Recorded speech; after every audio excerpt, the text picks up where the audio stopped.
Okay, let me push out this content before I get to work. So this is chapter 23. We're continuing off of Ultimate Exorcist Kiyoshi. Without further ado, let's get into it. So picking up where we left off, we are seeing Asura saying the same shit that he said previously back in chapter 22, where he'll see him back in the Black Parade that's going to be upcoming very, very soon. He has to fade away because his 3 minutes was up and he couldn't finish off Kiyoshi, nor Kiyoshi could even exercise him for that matter. Then everything just faded black.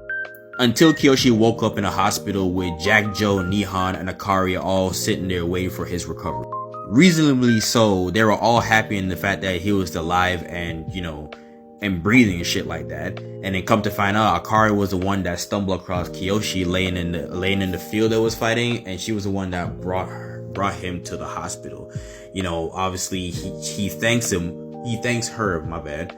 But he was more curious of Oka and friends and the souls and the innocent souls that was collective to summon the great demon lord.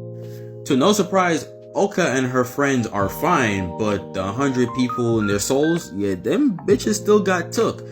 And you know what I'm saying? Oka and her friends came in to visit Kiyoshi, but he was still unconscious at the time. But that's neither here nor there. While Akari try to give Kiyoshi some apple slices, he was thinking of the fact that the souls are still being like, the souls still got. The people are still technically dead, or not necessarily dead, I guess, but they definitely ain't functionally alive. Saying that if he never exercised him at that very moment, then the 100 people would have gotten their souls back. Akari, being a good sport, tried to cheer Kiyoshi on, saying that not a lot of people has tussled with the great demon lord. You were like one of the very few people who was even able to last this long. So the next time, for sure, you gonna exercise him the next time you see it. But that shit was just not enough to rile him up, because he still didn't protect everybody in Naraku City. This is where we hear somebody in the background telling Kiyoshi to stop blaming himself, because no matter how strong you are, there's always going to be limits to like your potential, to your abilities. As somebody opened up the door, it's none other than my boy Tenma. And he just came in to check up to see if he's okay, and he's just glad to see that he's okay. And he tried to put his little 2 pep talks in where he worked harder than most people did, and at the end of the day, you was able to held yourself against the great demon lord. As Tenma said to himself, if there's anybody that needs to be blamed, is him, for he let the mastermind, Yuta, get away.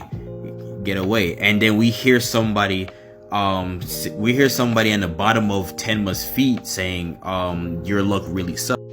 And that's none other than the demon that he was able to summon, which we now know the name of. His name is High Stakes. That's Sakaki's, that's Tenma's familiar.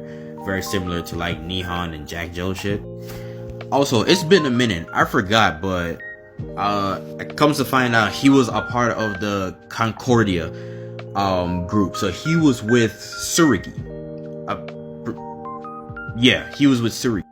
Then we got a little bit more of a wide perspective of the great demon lord. Apparently there's 3, it's not just one. So he is just one out of the 3 great demon lords that ruled over the 13 clubs.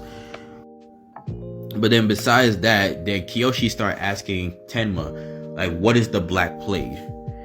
And basically, long story short, it's just a fucking demon war. A massive cold hole open up in the human realm where all the demons pour out and just start slaughtering everybody.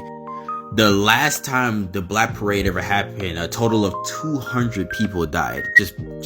And all 24 exorcists who were presented died as martyrs. So basically, it was just a great war between exorcists and demons and demon lords. And pretty much by the time that portal opened up where all of them came out, the whole city turned to fucking ash. But this event though usually happens like only once every few hundred years. But this one that's coming up now, we now find out that there are people that was once as exorcists is now on the side of the demon. So basically they try to artificially investigate another such tragedy, right? Then we have a flashback of Tenma talking to the headmaster, talking about like at the time there was he was highlighting to him that there was a mole that's out here giving out information, shit like that, and he had to keep it secretive because he doesn't know, he can't trust every and anybody, so he only just leave that information to nothing but just the headmaster. Oh, sorry, and his grandmother, and Kiyoshi's grandmother. But apparently Kiyoshi's grandmother knew situation, something was happening. That's why Tenma was in Naraku City for like fucking 5 years, because it was a whole investigation of figuring out what the fuck's going on and who's the mole. They highlighted that at sometime in the near future, Naraku City will be the next Black Parade. But due to the fact that they know at least where it's coming and how soon it's coming, that gives them a little bit of an edge to at least form a plan. It might not be perfect, but hey, it's better than just not knowing. Because the previous one, it came without warning. Everybody was caught off guard. And the people who are taking part of this are Surigi's group, Ono's group, and I forgot his name's group. But all these guys are also taking part of the Black Parade War, just so they can take down one of the great demon lord, Asura. Ensuring this, Tenma makes sure that he tells Kiyoshi we're gonna win, as Kiyoshi clearly obviously is gonna agree to it. But while was Kiyoshi knocked out, Tenma was making rearrangements to the fact that the bodies of everyone who lost their souls, if they take down the great demon lord, it's possible that the souls might return back. It's not assuring, so we don't really know. He doesn't really know for sure. All we know is there's a higher chance of the souls coming back if Asura is simply just gone. As Nihon and Jack Joe are hearing this, they interfere, saying that they want to like be in the fight, because it's just like that's his friend and they don't want to be bystanders, like useless side characters. As Tenma comedically said, hell no, because it's too dangerous. They don't have experience in exorcism, or they don't have experience in fighting capability combat like that. You would think Jack Joe would know, but his memory he got the Goku treatment, so none of them knew. So Tenma just want to side them out because they don't want like damsel in distress essentially.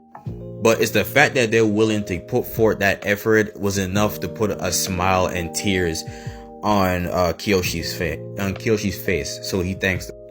So as Kiyoshi tries to get up, he immediately falls down, and he literally looks at his fingers and his current condition right now, he feels so weak. That's when Tenma points out that he pushed his percept powers to the utmost limits when he was fighting the great demon lord, and basically highlights a baby could whoop his ass right now. That's how bad it is. So the first step is simply just to recover, and then after that, then we train to get strong. And what better way in doing that than to go visit in an exorcism springs, where Tenma took Jack Joe, Nihon, Kiyoshi, and Akari to this relaxing dip in the exorcism spring. And that's the end of the chapter.